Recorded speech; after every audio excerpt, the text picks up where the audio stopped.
Sunday বুলি কিবা এটা স্পেশাল ব্ৰেকফাষ্ট খাবলৈ মন নাজানে বাৰু সকলোৰে যায় চাগে মোৰো তেনেকুৱাই হয় আৰু শনিবাৰ দিনাখন ৰাতিয়ে বুট আৰু মটৰ অলপ তিয়াই ৰাখিছিলোঁ ভাবিছিলোঁ পুৰি আৰু ঘুগনি খাম আৰু ৰাতিপুৱা উঠি দেখিলোঁ যে যিহে ৰ'দ ওলাইছে পুৰিৰ সলনি ৰুটিত পৰিল এইফালে মটৰ আৰু বুটখিনি তিয়াই ৰাখিছিলোঁ সেইখিনি কুকাৰতে বহাই দিলোঁ টিকটিকা ৰঙা বিলাহী এটা দিছোঁ কালাৰটো ধুনীয়া হ'ব এতিয়া কাটি থোৱা আলু দিলোঁ জোখমতে পানী দিলোঁ সোৱাদ অনুযায়ী নিমখ দিছোঁ ঢাকনিখন লগাই দুটা চিটি মাৰি লম বেছিকৈ চিটি নামাৰো কাৰণ মটৰটো বেছি সিজি গলেও ভাল নালাগে খাবলৈ আৰু ঢাকনিখন নিজে নিজে খোল খাবলৈ দিম তেতিয়াহলে ধুনীয়া এটা জোখত সিজিব মটৰ কেইটা এইফালে মিক্সি জাৰত লৈছো আদা নহৰু পিয়াজ কেঁচা জলকীয়া অলপ বেছিকৈ দিছো আপোনালোকে যদি জ্বলা কমকৈ খায় জলকীয়া পৰিমাণটো কমাই দিব এইখিনি পেষ্ট কৰি ললৈ এইফালে আকৌ আটা অলপ লৈছো এইখিনিও ধুনীয়াকৈ মাৰি লৈছো আৰু এইফালে আকৌ কেৰাহীত তেল গৰম হৈ আছে তাত দিলোঁ পাঁচফোৰণ তেজপাত শুকান জলকীয়া আৰু সেই যে পেষ্ট কৰি থৈছিলোঁ পিয়াজ আদা নহৰু জলকীয়াৰ পেষ্টখিনি দি দিলোঁ এইখিনি অকণমান সময় ৰঙচুৱা হোৱালৈকে ভাজি লৈছোঁ এটা ধুনীয়া গোন্ধ ওলোৱালৈকে এইখিনি ভাজি লৈছোঁ আৰু এতিয়া সেই যে মটৰৰ লগত এটা বিলাহী দিছিলোঁ সেই বিলাহীটো আনি এই পিয়াজৰ লগত দি দিম ওপৰৰ ছালটো এৰুৱাই লৈছো আৰু এইটো দি দিলোঁ এইটো এতিয়া ধুনীয়াকৈ ভাগি দিম ধুনীয়া এটা কালাৰ আহিব তৰকাৰীখনৰ কালাৰটোৱে চেঞ্জ হৈ যাব এয়া এইখিনি ভাঙি এইখিনিও অলপ সময় ভাজি ল'ম আৰু জোখমতে দিলোঁ হালধি এতিয়া অকণমান সময় এইদৰে ভাজি থাকিম এতিয়া সেই মটৰ আৰু বুট কেইটা উঠাই অলপ সময় ইয়াতে দি দিম দি ভাজি থাকিম পানীটো এতিয়া নিদিওঁ সিজাই থোৱা পানীখিনি নিদিওঁ মটৰ আৰু বুট কেইটা টুকি ইয়াতে দি দিলোঁ আলুখিনিও লগতে দি দিছোঁ এইদৰে ভাজি লৈ যদি ঘুগনিখন বনোৱা যায় তেতিয়াহ'লে খাবলৈ বহুত বেছি টেষ্টি হয়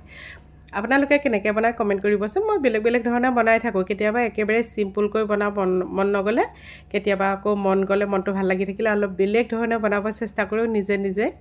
আজি অলপ বেলেগকৈ বনাব চেষ্টা কৰিছোঁ ভাল লগাকৈ আৰু কেতিয়াবা একেবাৰে চিম্পুলকৈ বনাই থৈ দিওঁ তেতিয়াও খাবলৈ ভাল লাগে এইখিনি ধুনীয়াকৈ ভাজি লৈছোঁ প্ৰায় 3-4 মিনিটমান সময় জুইটো বঢ়াই এইদৰে ভাজি লৈছোঁ এতিয়া সেই যে সিজাই থোৱা পানীখিনি আছিল পানীখিনি দি দিলোঁ পানীখিনি দি ধুনীয়াকৈ উতলিব দিছোঁ মাজতে আকৌ অকণমান মছলা দিছিলোঁ মানে আপোনাৰ ঘৰতে মই বনাই থোৱা মছলা জিৰা ধনিয়া গৰম মছলা শুকান জলকীয়া গুড়ি তেনেকৈ মিক্স কৰি এটা মছলা বনাই থৈ দিছিলোঁ সেই মছলাটো আধা চামুচ দিছিলোঁ সেইখিনি ভিডিঅ'টো ৰাখিব নহ'ল এয়া মোৰ তৰকাৰীখন হৈ গ'ল ইফালে আকৌ তাৱাখন বহাই এয়া ইফালে আকৌ ৰুটি বেলি আছোঁ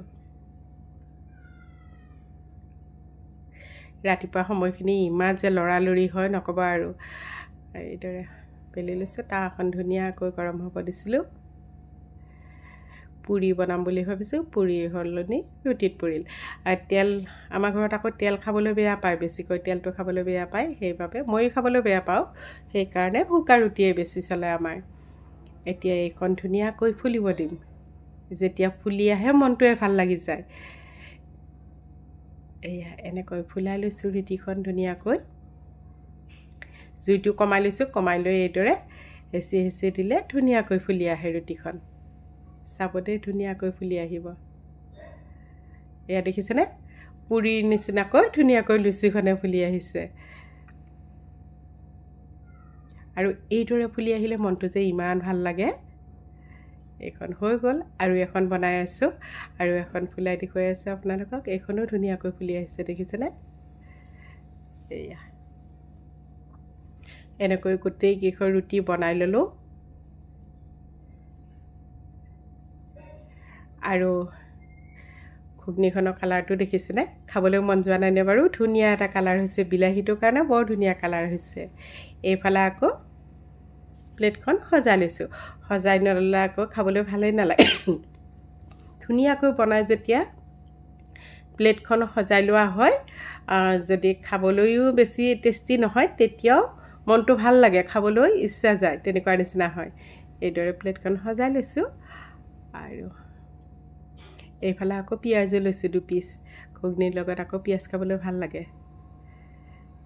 লগত অলপ লৈছোঁ আমৰ আচাৰ এই আচাৰখিনি মই আকৌ বুটেৰে বনাইছিলোঁ বুট আৰু আমখিনি সৰু সৰু টুকুৰা কৰি কাটি তেনেকৈ বনাইছিলোঁ